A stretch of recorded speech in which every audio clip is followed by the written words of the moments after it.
धर्म ग्रंथों के अनुसार धर्मराज युधिष्ठिर ने भगवान श्री कृष्ण से श्रावण मास की शुक्ल पक्ष की एकादशी के विषय में पूछा। तब उन्होंने धर्मराज युधिष्ठिर को इस एकादशी के विषय में बताया था। भगवान श्री कृष्ण ने धर्मराज युधिष्ठिर को कहा, हे धर्मराज, श्रावण मास की शुक्ल पक्ष की एकादशी को पुत्रदा एकादशी, पवित्रोपना एकादशी और पवित्रा एकादशी जैसे अलग अलग नामों से जाना जाता है। इसका महात्म्य इसके नाम में ही वर्णित है। इस एकादशी का व्रत करने से पुत्र प्राप्ति की कामना पूर्ण होती है, इसलिए इसका एक नाम पुत्रदा एकादशी है। इसका व्रत करने से जातक के सभी पाप उतर जाते हैं और निर्मल हो जाता है। पापियों को भी पवित्र कर देने के कारण इसे पवित्रोपना एकादशी और पवित्रा एकादशी कहा जाता है। इस एकादशी की व्रत कथा और महात्म्य कहने और सुनने से ही वायपेय यज्ञ के समान पुण्य फल प्राप्त होता है।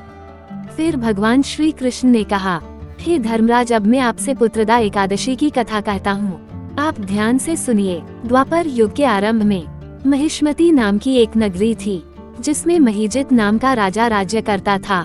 लेकिन पुत्रहीन होने के कारण राजा को राज्य सुखदायक नहीं लगता था। उसका मानना था कि जिसके संतान न हो उसके लिए ये लोक और परलोक दोनों ही दुखदायक होते हैं। पुत्र सुख की प्राप्ति के लिए राजा ने अनेक उपाय किए, परंतु राजा को पुत्र की प्राप्ति नहीं हुई। वृद्धावस्था आती देखकर राजा ने प्रजा के प्रतिनिधियों को बुलाया और कहा, हे प्रजाजनों, मेरे खजाने में अन्याय से उपार्जन किया हुआ धन नहीं है। न मैंने कभी देवताओं तथा ब्राह्मणों का धन छीना है। किसी दूसरे की धरोहर भी मैंने नहीं ली। प्रजा को पुत्र के समान पालता रहा। मैं अपराधियों को पुत्र तथा बांधवों की तरह दंड देता रहा। कभी किसी से घृणा नहीं की, सबको समान माना है। सज्जनों की सदा पूजा करता हूँ।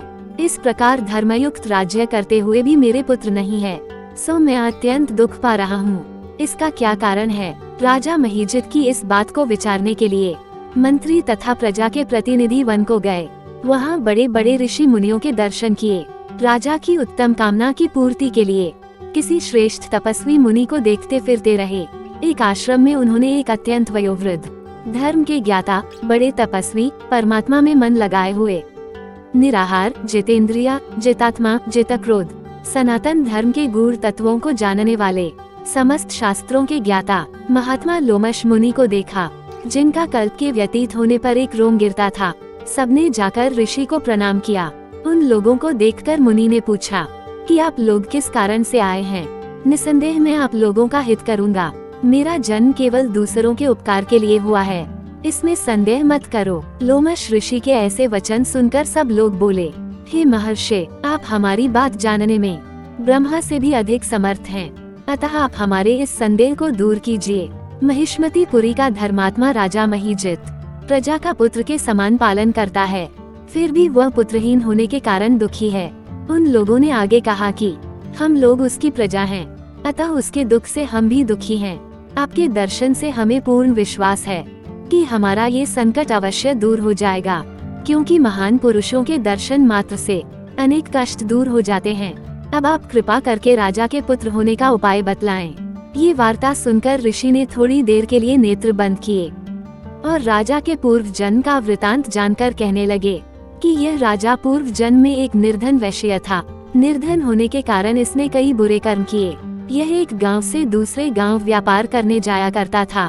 एक समय ज्येष्ठ मास के शुक्ल पक्ष की द्वादशी के दिन मध्याह्न के समय जबकि वह 2 दिन से भूखा प्यासा था, एक जलाशय पर जल पीने गया। उसी स्थान पर एक तत्काल की ब्याही हुई प्यासी गौ जल पी रही थी। राजा ने उस प्यासी गाय को जल पीते हुए हटा दिया और स्वयं जल पीने लगा। इसीलिए राजा को ये दुख सहना पड़ा। एकादशी के दिन भूखा रहने से वह राजा हुआ और प्यासी गौ को जल पीते हुए हटाने के कारण पुत्र वियोग का दुख सहना पड़ रहा है। ऐसा सुनकर सब लोग कहने लगे कि हे ऋषि, शास्त्रों में पापों का प्रायश्चित भी लिखा है, अतः जिस प्रकार राजा का ये पाप नष्ट हो जाए, आप ऐसा उपाय बताइए। लोमश मुनि कहने लगे कि श्रावण शुक्ल पक्ष की एकादशी को, जिसे पुत्रदा एकादशी भी कहते हैं, तुम सब लोग व्रत करो और रात्रि को जागरण करो, तो इससे राजा का ये पूर्व जन्म का पाप अवश्य नष्ट हो जाएगा। साथ ही राजा को पुत्र की अवश्य प्राप्ति होगी। लोमश ऋषि के ऐसे वचन सुनकर मंत्रियों सहित सारी प्रजा नगर को वापस लौट आई और जब श्रावण शुक्ल एकादशी आई तो ऋषि की आज्ञानुसार सबने पुत्रदा एकादशी का व्रत और जागरण किया। इसके पश्चात द्वादशी के दिन इसके पुण्य का फल राजा को दिया गया। उस पुण्य के प्रभाव से रानी ने गर्भ धारण किया और प्रसव काल समाप्त होने पर उसके एक बड़ा तेजस्वी पुत्र उत्पन्न हुआ। इसलिए हे राजन, इस श्रावण शुक्ल एकादशी का नाम पुत्रदा पड़ा। अतः संतान सुख की इच्छा हासिल करने वाले इस व्रत को अवश्य करें। इसके महात्म्य को सुनने से मनुष्य सब पापों से मुक्त हो जाता है और इस लोक में संतान सुख भोगकर परलोक में स्वर्ग को प्राप्त होता है। इस उत्तम व्रत की विधि इस प्रकार है। 1. पुत्रदा एकादशी का व्रत एक दिन पूर्व यानी दशमी तिथि की रात से ही आरंभ हो जाता है। दशमी की रात से ही मनुष्य को ब्रह्मचर्य का पालन करना चाहिए। 2. पुत्रदा एकादशी के दिन प्रातः काल स्नानादि नित्य कर्मों से निवृत्त होकर व्रती को व्रत का संकल्प लेना चाहिए। 3. संकल्प लेने के बाद कलश की स्थापना करके उस पर भगवान विष्णु की प्रतिमा रखें, फिर उसकी पूजा करें। 4. भगवान विष्णु की प्रतिमा को पंचामृत से स्नान करवाकर नैवेद्य अर्पित करें, फूल अर्पित करें और धूप दीप से आरती करें। यदि आप स्वयं ये पूजा नहीं कर सकते तो किसी योग्य विद्वान ब्राह्मण से भी पूजन करवा सकते हैं। 5. विष्णु सहस्त्रनाम का पाठ करें। 6. इसके बाद पुत्रदा एकादशी व्रत की कथा पढ़े या सुने।